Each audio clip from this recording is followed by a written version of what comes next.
Hi, welcome back to my channel. So I've been meaning to record this video for a while. I decided to just go for it. I am getting my wisdom teeth removed next week, so I thought that there's no time like the present, you know? Yeah, this is a what I eat in a week-ish video. I hope you enjoy. Let's get to it. So on Thursday, I had a smoothie bowl, but I did not record myself making it. I do have a cute picture of it though. Wowee, look at that. You are definitely going to be seeing me eating this again in this video, so fret not, you will see how I make this. For lunch, I decided to make myself a bagel. It was a pretty busy day, so I decided that I could make it pretty quickly before my Spanish meeting. This is a poppy seed bagel. We're gonna toast these bad boys. That's the toaster. Meanwhile, while the bagel is toasting, we're gonna heat up some cheese and vegan ham. This is the Follow Your Heart vegan cheddar cheese. Let it melt a little. I'm also gonna add some tofurkey and spinach. Once the bagel finishes toasting, I quickly spread some vegan butter on it so it melts nicely. We're going to flip our cheese, ham, spinach a couple of times and then put it straight onto the bagel. A little drizzle of ketchup and voila! This sunlight is doing a really great job making my bagel look good. This bagel would not look as good as it tasted without this sunlight. That day for dinner, we decided to make a stir fry. We started off by taking some extra firm tofu and cooking it with oil and Bangkok peanut sauce. We added some almond slices and a handful of broccoli. I then proceeded to slice the portobello mushrooms as well as the bell peppers. We left all of the vegetables in the pan for a while so they would soak up the flavor and become a bit softer. After adding a bit more peanut sauce and sesame seeds, I threw in the sugar snap peas. We wanted them to stay crunchy, so they were only in the pot for a couple of minutes. We drained the noodles and added them to the pot as well and tossed them around a bit so they would get a bit of that peanut flavor. Once everything was mixed together, it was time to serve, and oh my goodness, it was one of the best stir fries I've had in a while. The pre-made store-bought stir fry sauce is such a staple. I could never replicate it so well. This was a great meal. Sometime after dinner, my sister and I decided to make some cookies. I should have known that something was in retrograde when we decided to make them gluten-free and when the squats commenced. Zobacz, ćwiczy Paweł. Paweł. Ćwiczy. Poćwicz ten tyłek, bo zaraz będzie kopnięty. Czemu dałeś ten olej? Chciałbyś masło marnować? Yeah, things weren't going that well, and some of us were taking it a bit worse than others, but I won't point any fingers. Nic swoje przysiady robić. Confused? I know. Allow me to fill you in. This jar, which posed as sugar, actually ended up being salt. I know, how atrocious. Sugar my ass. This was pure salt. Our Crisco fail was only the beginning. This batter was not only gluten-free, but also super salty. 1.5 cups of salt to be exact. Anyways, some small mental breakdowns occurred, and we were back on track with a whole new recipe. We decided to make banana bread bites from a minimalist baker recipe. I'll link it in the description. Why banana bread bites and not just banana bread, you may be asking. Frankly, I have no idea what was going on inside either of our heads. It was a very long day. To jednak jest fever dream.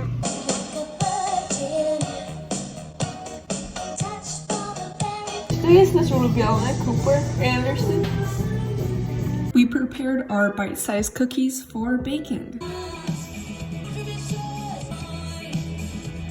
On the bottom shelf are our good cookies, and then we have whatever the salty mess is on the top. We let them bake for about 20 minutes.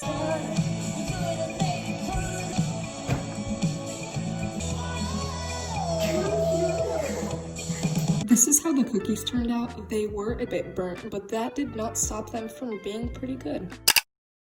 Good morning all. Today is Friday and I am mixing myself up a smoothie bowl. To do this, I fill a Ninja blender with frozen berries and mix it together. It's super tasty and oh so controversial. Cold fruit for breakfast? Who's ever heard of that? My oh my. This is the topping that I like to add. It's a mix of quinoa, corn, rice, and buckwheat. It's super tasty and the crunchiness and sweetness is very fun. But really any granola or muesli will do. There you have it, a smoothie bowl. enjoyable, filling, healthy, as well as photogenic. Okay, so once again, lunch was made in a rather hurry. First, I washed a nice ripe avocado. I was actually looking forward to this one all day. No, actually all night. I was super excited to devour this avo. I sliced into it and it was absolutely stunning on the inside. Exactly what I hoped for. My day had just gotten 100 times better. I put the other half in some Tupperware to save it for later and sprinkled it with some lime juice so it wouldn't go bad. I sliced it very professionally, the way they would on Food Network, and I scooped that bad boy out. I then proceeded to smoosh it up a bit. I topped it off with some lime juice and hot sauce and mixed it up a bit.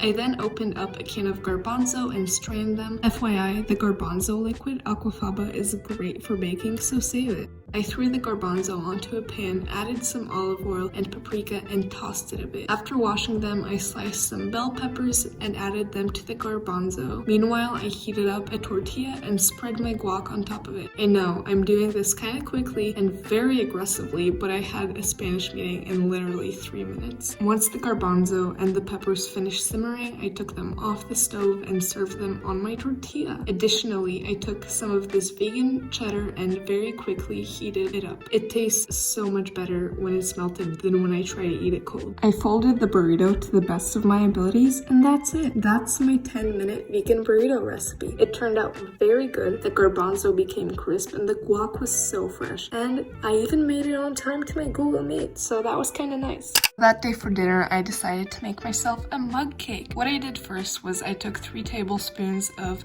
flour and put those in a mug. I also added a couple of tablespoons of olive oil and oat milk. I also added some vanilla, and I was very distracted when I was making this mug cake because we were getting ready to watch Desperate Housewives, so I had my priorities. I also added some baking cocoa and put that into the microwave for about 30 seconds. The mug cake came out a bit raw, but that's alright since the batter still cooks when it's in the mug outside of the microwave.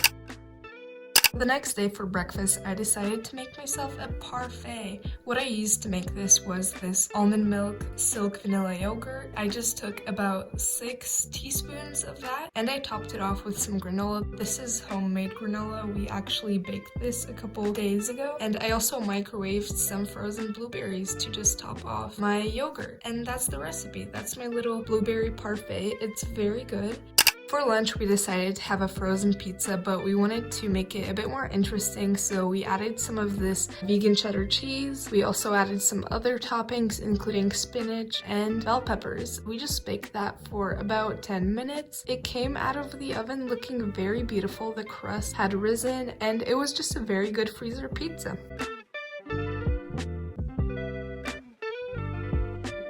That day for dinner, I decided to have some leftovers. This was just some veggies and some rice-shaped noodles. This was made a couple of days ago, and I decided to just heat it up. I stuck it in the microwave for about a minute, then took it out and sprinkled it with some of this vegan cheddar cheese that I mentioned before and put it in the microwave for another minute so it would melt nicely. And that's it. That was the heating up recipe, I guess. This is what I had for dinner. And then breakfast rolled around and I decided to have some rolled oats. Get it? You get the joke?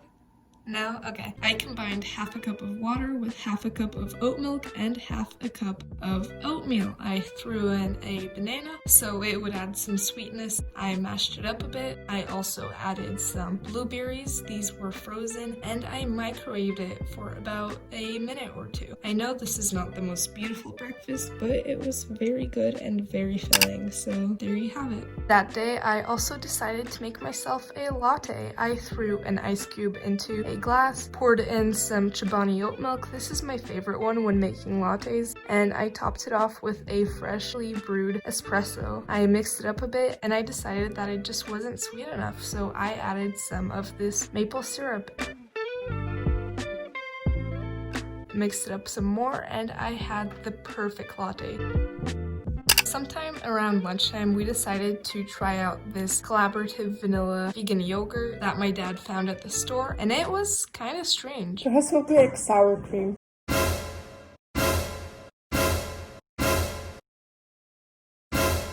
In our fridge was this plant-based taco meat with the most beautiful graphic design and packaging. So for dinner, we decided to pretend it was Taco Tuesday. You know the drill, I heated up the olive oil and opened up the taco meat. This cute little pretend meat was supposedly 6 servings, but as I heated it up, I could easily see myself eating the whole thing. While the meat cooked, I attacked the avocados. Tonight, the whole family was being fed by yours truly, so I washed all 4 of the avocados. In my barter economy, avocados are the highest form of currency, so I was honored to be preparing them. They were perfect on the inside, exactly what one might fancy. I scooped them out. It was quite the process, and some of them even tried to escape.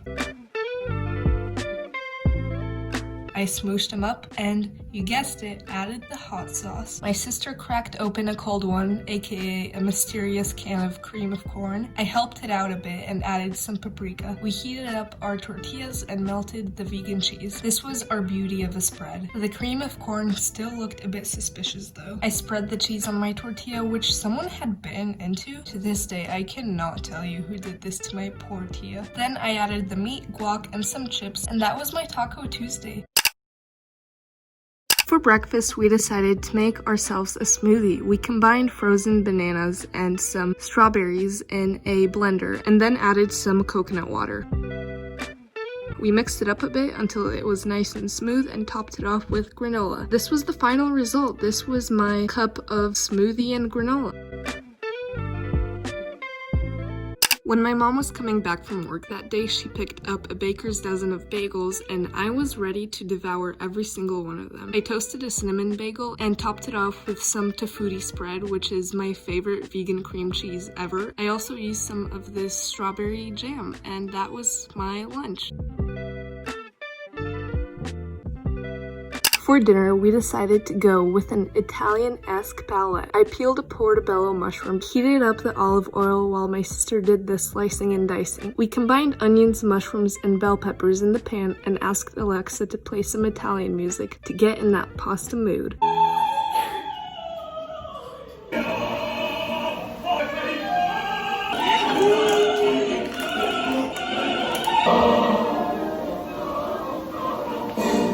The noodles boiled while I seasoned the veggies with paprika and adobo. We also added vegan beef crumbs, frozen broccoli, and lecho. After mixing it up a bit, it was ready to serve. I believe we also mixed some melted vegan cheddar into the noodles, and that was our Italian dinner. Voila! Hello all, you've reached the end of all of my vegan recipes. I know, I'm sorry. I'm very sorry, but this is the end. No more video. Yeah, thanks for watching. Let me know if you enjoyed this video. Maybe I'll make more in the future, because it was kind of fun. Thank you, goodbye, peace out.